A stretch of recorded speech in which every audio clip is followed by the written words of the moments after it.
उनका है ही नहीं। ठीक है, अभी एक विषय अत्यंत महत्वपूर्ण विषय, हर एक विषय महत्वपूर्ण ही है, लेकिन बोलते समय यही सबसे अत्यंत महत्वपूर्ण है ऐसा मुझे भी लगता है। वो है कार्य, कार्यक्रम और कार्यकर्ता।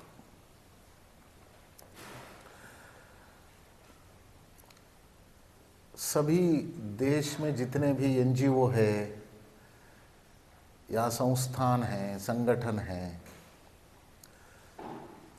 सक्रियता का मापदंड कार्यक्रम का आयोजन और कार्यक्रम का संचालन ऐसा माना जाता है। जो भी कार्यकर्ता अपने आप को सक्रिय ऐसा तब मानता है जब कार्यक्रम का आयोजन में और कार्यक्रम के संचालन में सहयोग करता है। लेकिन इस सोच से हमको बाहर आना है। इसीलिए कार्य यानी क्या, कार्यक्रम यानी क्या, इसका अंतर जब हम समझते नहीं हैं तब हम परिवर्तन की दिशा में अग्रसर होना कठिन होता है। हमारा लक्ष्य परिवर्तन है, वो भी सामाजिक परिवर्तन है। सामाजिक परिवर्तन के बिना राष्ट्र निर्माण नहीं होता। शिक्षा में परिवर्तन के बिना समाज में परिवर्तन यानी सामाजिक परिवर्तन संभव नहीं होता। ये गणित का समीकरण है, ये झूठ नहीं हो सकता। ये त्रिकालाबाधित सत्य है। त्रिकालाबाधित यानी तीनों कालों में, तीनों प्रदेशों में, सभी लोकों में ये अबाधित सत्य है। इसको बाधा नहीं हो सकता। त्रिकालाबाधित सत्य ऐसा कहा जाता है। हिंदी में ये शब्द है कि नहीं मुझे पता नहीं है, लेकिन संस्कृत में है। इसीलिए शिक्षा में परिवर्तन, उसके माध्यम से सामाजिक परिवर्तन, उसके कारण राष्ट्र निर्माण। ये शिक्षा में परिवर्तन लाने के लिए शिक्षा संस्थानों में परिवर्तन लाना आवश्यक है। शिक्षा संस्थानों में परिवर्तन लाने के लिए शिक्षक के अंदर परिवर्तन लाना बहुत आवश्यक है। ऐसे 5 प्रकार के सहयोगी हैं, पार्टनर्स को मैं सहयोगी बता रहा हूं।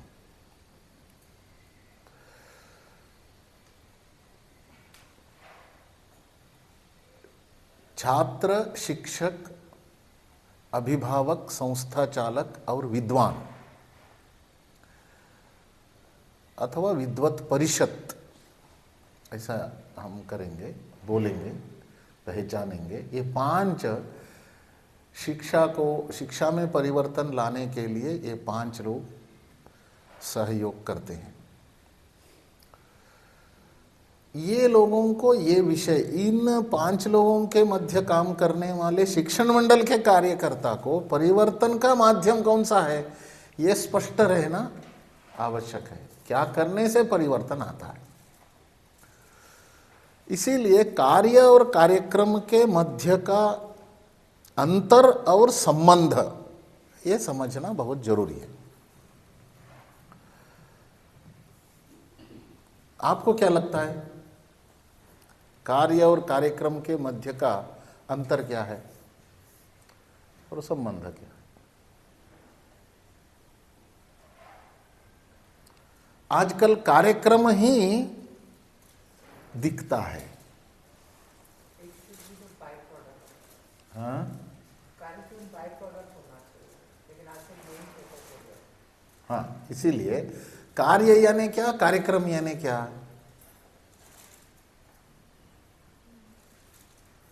क्या अंतर आपको लगता है, ये भी हमको थोड़ा सोचना पड़ेगा। हम कार्य कर रहे हैं या कार्यक्रम कर रहे हैं, ये पता होना बहुत आवश्यक है। दोनों के बीच का संबंध क्या है, अंतर क्या है, किससे क्या परिणाम होता है, ये भी हमको समझना बहुत आवश्यक है।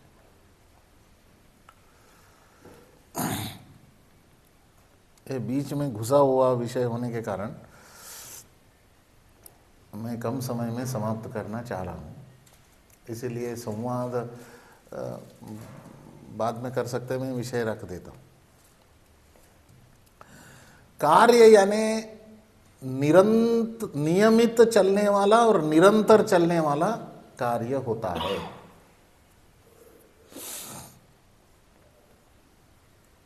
कार्यक्रम यानी निमित्त से चलने वाला होता है। निमित्त नहीं है तो वो कार्यक्रम का आयोजन नहीं होता, कुछ ना कुछ निमित्त है। कार्य को निमित्त की बहाना नहीं चाहिए। निमित्त के बिना चलने वाला कार्य है, निमित्त से चलने वाला कार्यक्रम है। एक पहला बिंदु हो गया। हाँ? निमित्त यानी गांधी जयंती के निमित्त हम इस कार्यक्रम का आयोजन किए हैं। उद्देश्य नहीं कहता, निमित्त चाहिए। निमित्त और उद्देश्य अलग अलग है। स्थापना दिवस के निमित्त ये कार्यक्रम का आयोजन हुआ है, वो कार्यक्रम है। रामनवमी के निमित्त ये कार्यक्रम का आयोजन हुआ है। कार्यक्रम का आयोजन निमित्त से ही होता है। आप नियमित नहीं होते वो कार्यक्रम,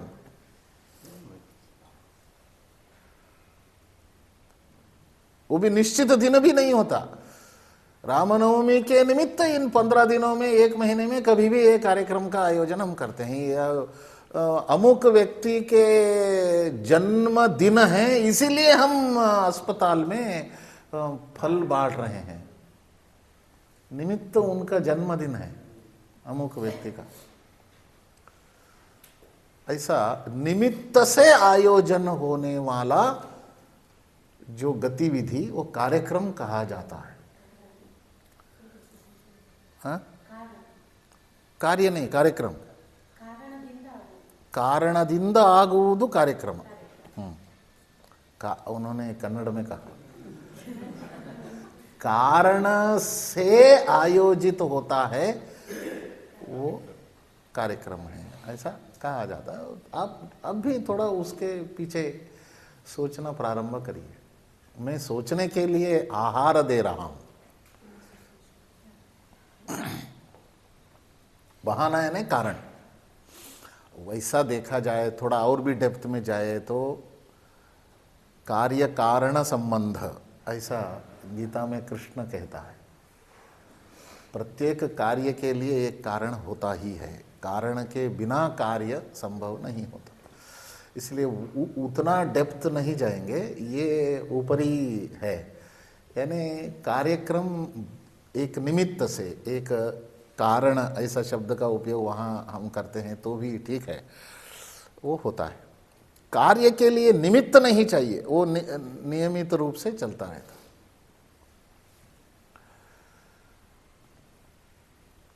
कार्यक्रम से शक्ति बढ़ती है, कार्यक्रम से प्रभाव बढ़ता है।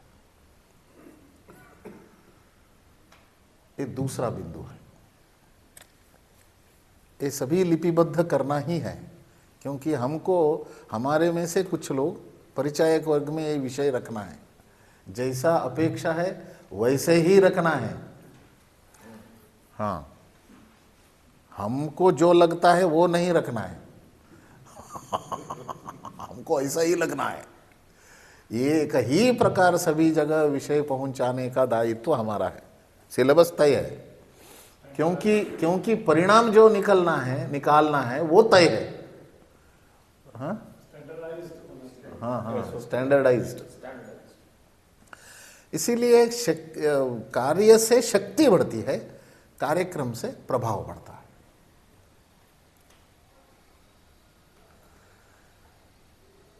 शक्ति यानी क्या? शक्ति बढ़ती है यानी क्या बढ़ती है? हाँ, क्षमता बढ़ती है। हाँ, यानी किस प्रकार की क्षमता है? शक्ति दो प्रकार से गिनी जाती है।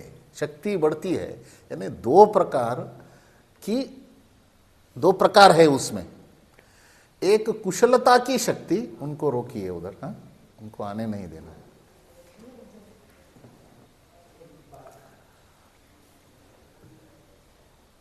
खानपान और ज्ञानपान दोनों में अंतर है। खानपान करते करते ज्ञानपान नहीं हो सकता। वो ये स्टेज पर भी खाने के लिए देते हैं कार्यक्रमों में, वो बिल्कुल नहीं करना है। ये खाते बैठे हैं, बाकी लोग सुनते बैठे हैं, कैसे हो सकता है? आपको किसने अधिकार दिया अकेले खाने के लिए? ये विषयांतर हुआ इसलिए। अभी शक्ति में दो प्रकार है, कुशलता की शक्ति और मूल्यों की शक्ति।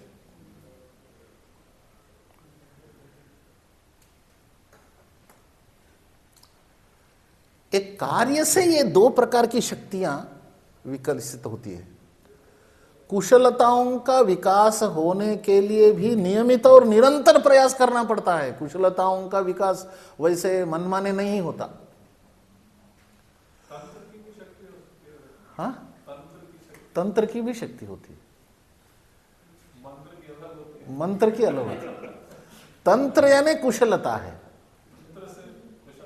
हाँ, तंत्र से कुशलता आती है, मंत्र से मूल्यों की विकास होता है, स्किल डेवलपमेंट। हाँ, नहीं, वो शब्द अलग है।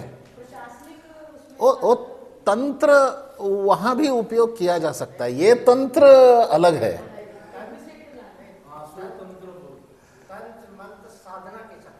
हाँ, वो तंत्र वो स्ट्रक्चर है, सिस्टम है। वो भी हिंदी में उसका भी उपयोग होता है, वो वहां करिए। हाँ, स्वतंत्र जो है उसको लेकर हम तंत्र का उपयोग हम यहां कर रहे हैं। इसीलिए कार्य से शक्ति बढ़ती है, कार्यक्रम से प्रभाव बढ़ता है।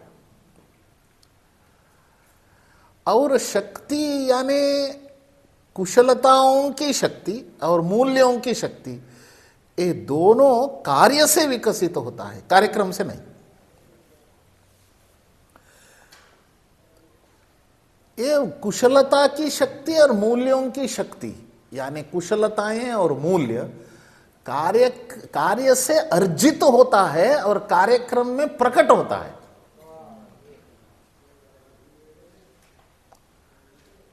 वाह, ये ऐसा आपने जो बताया वो आपके सोच समझ कर प्रतिक्रिया नहीं आई, अंदर से वो आनंद प्रकट हुआ, स्पॉन्टेनियस हो गया वो।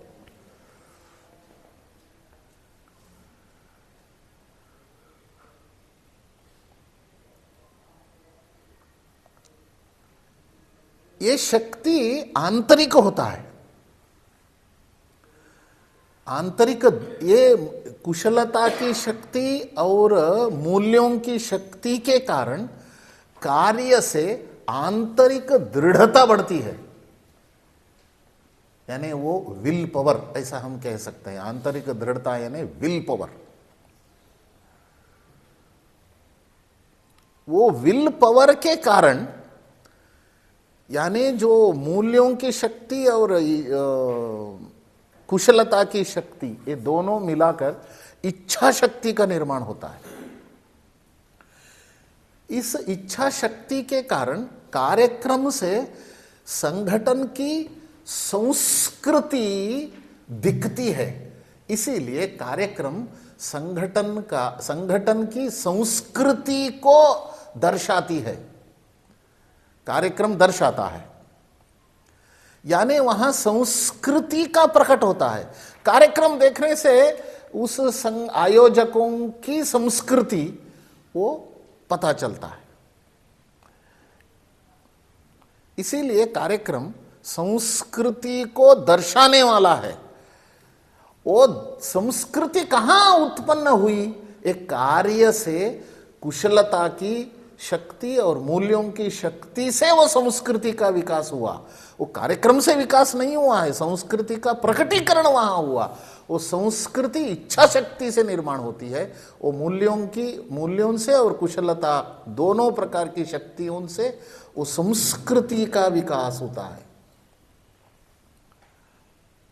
संस्कृति से पहले परंपरा होती है, परंपरा से पहले पद्धति होती है, पद्धति से पहले प्रयोग होता है। प्रयोग शुरू करना, वो उसको नियमित और निरंतर चलने से वो पद्धति का रूप धारण करता है। पद्धति को और इसको फाइन ट्यूनिंग करते हुए सुझावों को लेकर, अनुभव को लेकर, अनुभव के आधार पर, सुझावों के आधार पर उस प्रयोग को और सुधारित करते जाएंगे, वो पद्धति का रूप धारण करेगा। पद्धति को भी सुधार और अनुभव के आधार पर और वास्तविकता के आधार पर और सुधार करते जाएंगे, वो परंपरा बन जाती है। परंपरा ही आगे चलकर संस्कृति का रूप धारण करता है। एक प्रयोग शुरू करके उसको संस्कृति तक ले जाने के लिए कार्यकर्ता के अंदर एक विजन होना बहुत जरूरी है। वो विजन लोक कल्याण का ही होता है।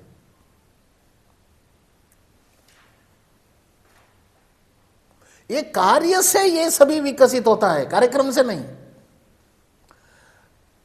कार्य से अर्जित इच्छा शक्ति यानी कुशलता और मूल्यों की शक्ति के आधार पर वो प्रयोग करना शुरू करता है। एक्सपेरिमेंट्स, वो क्रिएटिविटी से आता है। वो क्रिएटिविटी कार्य से ही आता है। कार्य से सृजनशीलता बढ़ती है, वह सृजनशीलता कार्यक्रम में प्रकट होता है।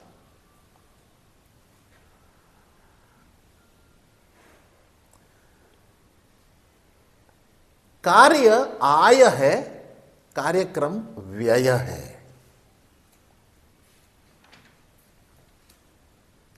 एक कार्य इनकम है, कार्यक्रम एक्सपेंडिचर है।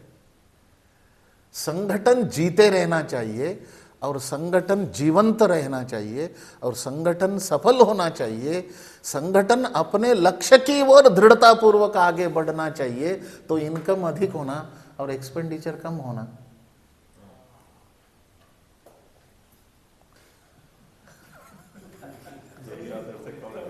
यही आदर से काउंटिंग है। हाँ, यानी कार्य अधिक होना, कार्यक्रम कम होना, नहीं तो बिगड़ जाएंगे आप। हाँ, कुछ लोग ऐसे होते हैं अपना प्रभाव बढ़ाने के लिए, कार्यक्रमों का आयोजन करने के लिए और अपने आप को वहां अधिक प्रकट करने की चेष्टा करते हैं। इसमें संगठन बिगड़ जाता है, संगठन सेकेंडरी हो जाता है। स्वयं को वहां प्रदर्शित करने का प्रयास कुछ लोग करते हैं, इसीलिए कार्यक्रम अधिक करने की चेष्टा करते हैं। उनको संगठन से लेना देना कुछ नहीं है। खुद को दर्शाना, खुद को प्रदर्शित करना, खुद का महत्व बढ़ाना, उसको मार्केटिंग करना, ऐसा भी होता है। ये व्यक्ति ऐसा कर रहा है, इनका सोच ऐसा है, ये समझने की कुशलता और ऐसी चेष्टाओं को रोकने की इच्छा शक्ति, दृढ़ता, ये कार्यकर्ता के अंदर होना चाहिए, नहीं तो वो संगठन बर्बाद हो जाता है। किसी के स्वार्थ के माध्यम संगठन बनने नहीं देना है। खुद के किसी के रोटी सेकने के लिए संगठन को एक माध्यम बनने नहीं देना है। एक कार्यकर्ता का एक महत्वपूर्ण भूमिका होता है। ऐसे होने के लिए वो कुशल होना चाहिए, प्रेम होना चाहिए, सद्भाव होना चाहिए। प्रेम और सद्भाव के आधार पर ही इसको रोकना है, कटुता से नहीं रोकना है। रोकना तो रोकना ही है। संगठन किसी के स्वार्थ के एक साधन बनने का अवसर बिल्कुल नहीं देना है, डट कर खड़े रहना है। ये प्रेम और सद्भाव से होना चाहिए, कटुता और द्वेष से, घृणा से बिल्कुल नहीं होना चाहिए।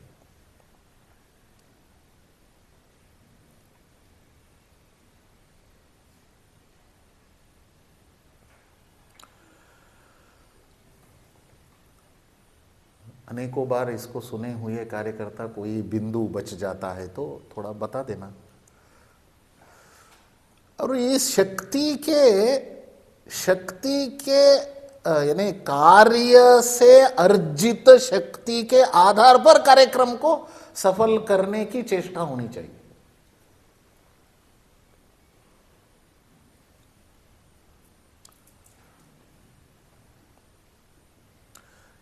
ऐसा, this is the organic development, जैविक विकास ऐसा इसको कहा जाता है। कार्य से अर्जित शक्ति के आधार पर कार्यक्रम अपने आप सफल होता है और सार्थकता भी होता है।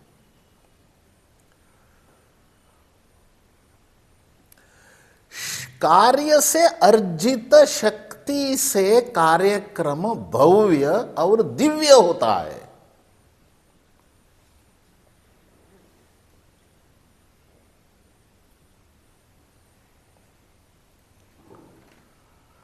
भव्य संख्या से और सजावट से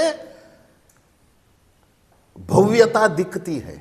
संख्या और सजावट, इन दोनों के माध्यम से, और किस प्रकार के लोग आए हैं, कितने लोग आए हैं, और सजावट किस प्रकार हुआ है, और उसका प्रचार प्रसार किस प्रकार हुआ है, इसके कारण भव्यता दिखती है। उस कार्यक्रम का उद्देश्य क्या है और उद्देश्य को सार्थक रूप से आगे ले जाने के लिए यह कार्यक्रम किस प्रकार माध्यम बन रहा है, और टीम के जो आयोजकों के बीच में इस कार्यक्रम को सफल बनाने के लिए किस प्रकार की ऊर्जा लग रही है, और आपस में कोऑर्डिनेशन और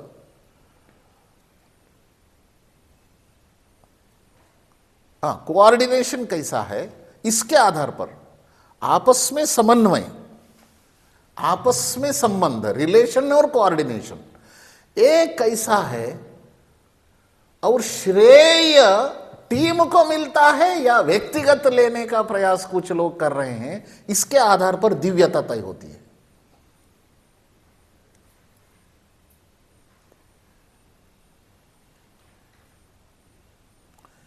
भव्य और दिव्य दोनों प्रकार होना चाहिए। क्रेडिट किसको मिलेगा, इस चिंता में यदि आयोजक पड़ जाते हैं तो वह दिव्यता खत्म हो जाती है। कार्य से अर्जित शक्ति के कारण जब सफल होता है कार्यक्रम, तब कोई इस सफलता को क्लेम नहीं कर सकते। नहीं तो क्लेम करने वाले दो चार लोग लग जाते हैं, इसकी सफलता के पीछे मेरा ही योगदान है, मेरे बिना ये कार्यक्रम सफल नहीं हो सकता था। ऐसे अपने आप को सफलता का क्लेम करने के लिए लगा देते हैं स्वयं को, इससे दिव्यता खत्म हो जाती है। कार्य से, शक्ति से जब कार्यक्रम सफल होता है, तब कोई व्यक्ति अपने आप को सफलता को लेकर क्लेम नहीं करता। उसमें दिव्यता इस विषय पर है, तो प्रत्येक आयोजकों में से प्रत्येक व्यक्ति श्रेय दूसरों को देना शुरू कर देता है। अरे वो नहीं होते तो ये कार्यक्रम सफल नहीं होता। दूसरों को श्रेय देता है और श्रेय टीम को देता है, श्रेय ईश्वर को देता है। इससे दिव्यता वहां छा जाती है। यही वास्तविकता है। कोई एक व्यक्ति सहयोग के बिना, अनेकों लोगों के सहयोग के बिना कार्यक्रम सफल नहीं बना सकते। इसीलिए किसी को क्लेम नहीं करना है, ये दिव्यता है।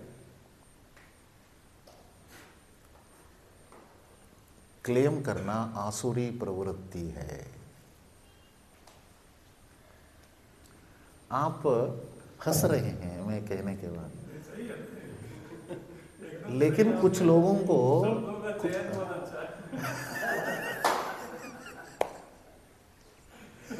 ये मेरा शब्द है ही नहीं,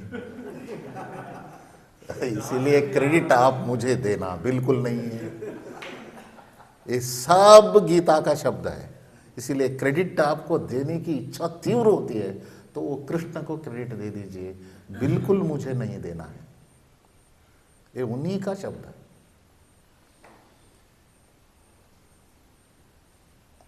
आपको इसीलिए आनंद हुआ। कुछ लोगों को ऐसे शब्द कहते ही मन में मेरे बारे में क्रोध निर्माण होने की संभावना भी है, लेकिन दोनों से मेरा लेना देना नहीं होने के कारण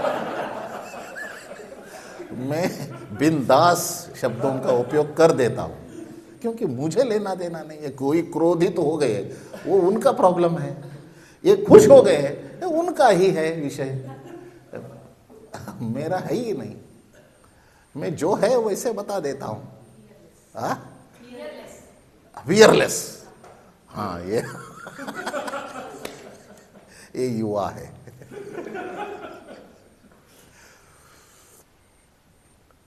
आजकल अनुकूलता अधिक दिखने के कारण, अधिक होने के कारण कुछ लोग उस अनुकूलता का दुरुपयोग करते हुए कार्य से अर्जित शक्ति के बिना ही कार्यक्रम सफल करने की चेष्टा करते हैं।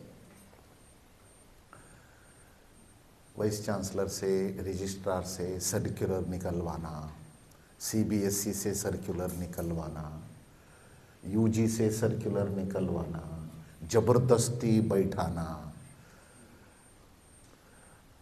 और लालच दिखाना, सर्टिफिकेट का लालच दिखाना, एपीआई का लालच दिखा, ऐसे अनुकूलता प्रशासन में होने के कारण उसका स्पष्ट दुरुपयोग करते हुए, कार्यक्रम सफल बनाते हुए, उसमें अपना नाम जोड़ते हुए क्लेम करने की चेष्टा करते हैं। इससे क्या होता है? इसका एक समीकरण है।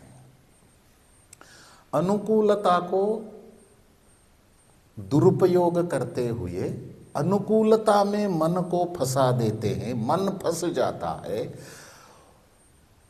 इसको स्पृहा शब्द का उपयोग किया गया है गीता में। स्पृहा, निस्पृह होना चाहिए, स्पृहा नहीं होनी चाहिए। अनुकूलता में फंसने के लिए स्पृहा कहा जाता है। अनुकूलता में फंस जाओगे तब आलस आना प्रारंभ होता है। हाँ, हो जाएगा आलस आना। जो जागरूक होते हुए, जो सजग होते हुए, प्रत्येक छोटी छोटी बातों को ध्यान में रखते हुए कार्यक्रम सफल बनाने के लिए जो तैयारी करनी चाहिए, छोटी छोटी बातों को ध्यान में रखते हुए, वो अनुकूलता के कारण अनेकों छोटी छोटी बातें विस्मृत हो जाते हैं। विस्मरण, जानबूझकर हम उसको अनदेखी करना प्रारंभ कर देते हैं। इसके कारण आलस आ जाता है। आलस के कारण इंद्रियासक्ति बढ़ती है। लिफ्ट में नीचे उतरते समय सीढ़ियों का उपयोग करना, लिफ्ट का उपयोग नहीं करना, इसको बचाने के लिए, ऊर्जा बचाने, इलेक्ट्रिसिटी बचाने के लिए कम से कम उतरते समय सीढ़ियों से उतरिए। नहीं, मैं वो लिफ्ट ही चाहिए, आलस बढ़ जाता है। अनुकूलता का दुरुपयोग करने से आलस बढ़ता जाता है। आलस के कारण धीरे धीरे धीरे धीरे इंद्रियासक्ति बढ़ती है। इंद्रियासक्ति बढ़ते बढ़ते दरिद्रता आ जाती है। दरिद्रता से विनाश अपने आप आ जाता है। कृष्ण कहता है, ये वर्णन करने के लिए जितना समय मैंने लगाया उससे पहले विनाश आ जाता है।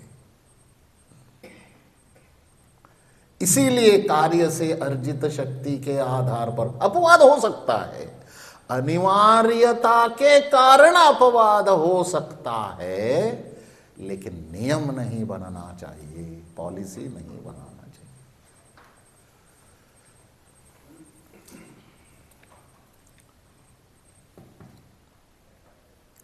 यहां मैं समाप्त करता हूं।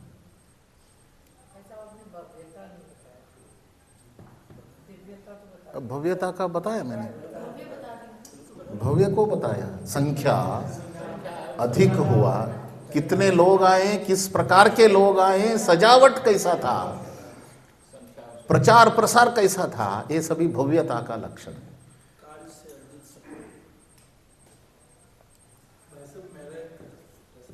कार्य और कार्यक्रम दोनों का कार्यकर्ता करते हैं, तो मुझे जो समझ में आया कि जो कार्य है that is primary responsibility, primary compulsory responsibility. जो कार्यक्रम है दैट इज वॉलंटरी और you can say secondary responsibility. ठीक है, कार्यक्रम कार्य को शक्ति देने वाला होना चाहिए।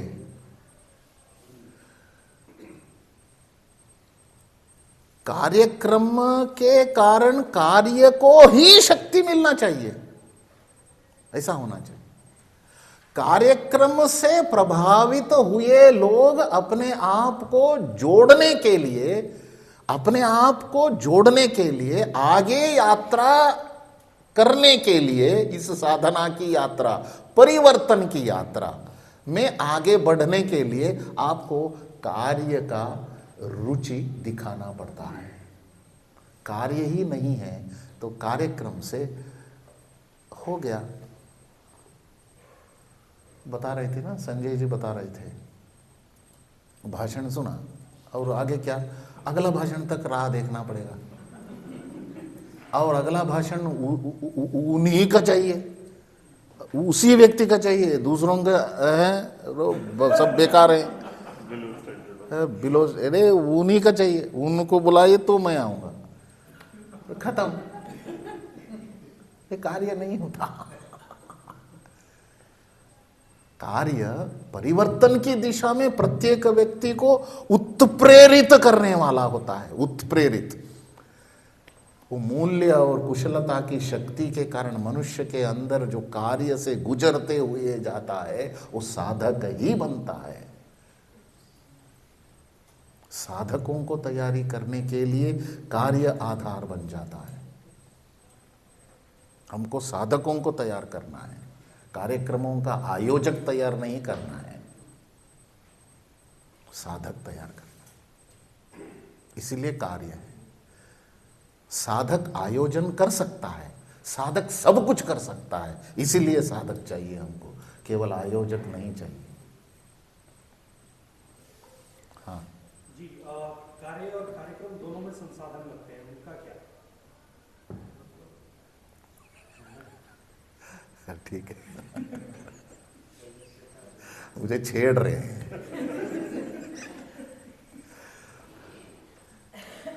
दोनों में संसाधन रखता है, लेकिन संसाधनों का संयमित उपभोग करना बहुत आवश्यक है। धन्यवाद।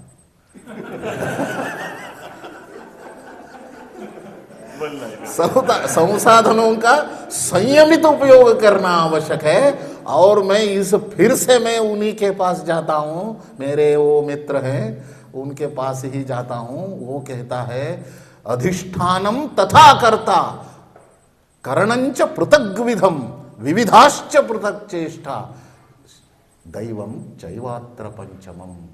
अधिष्ठानम, उद्देश्य पवित्र होना चाहिए।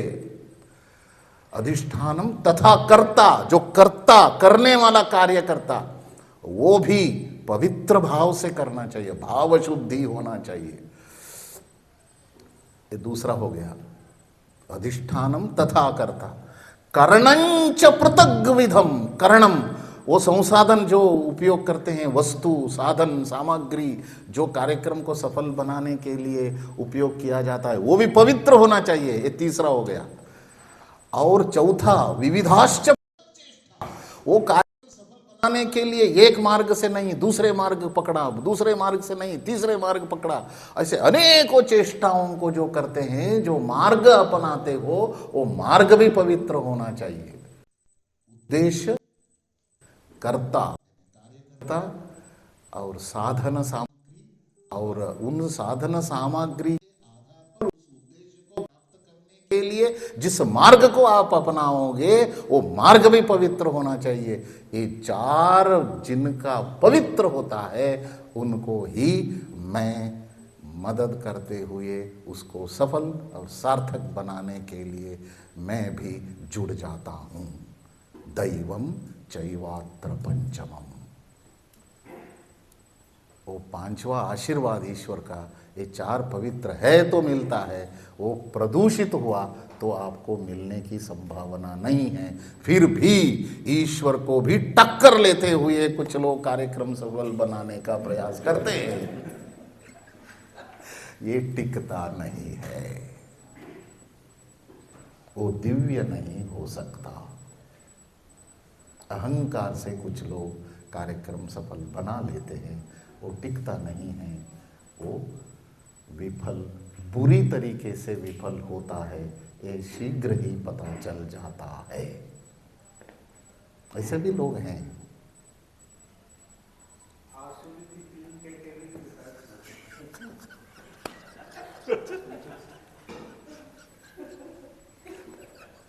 उसको बंद करिए।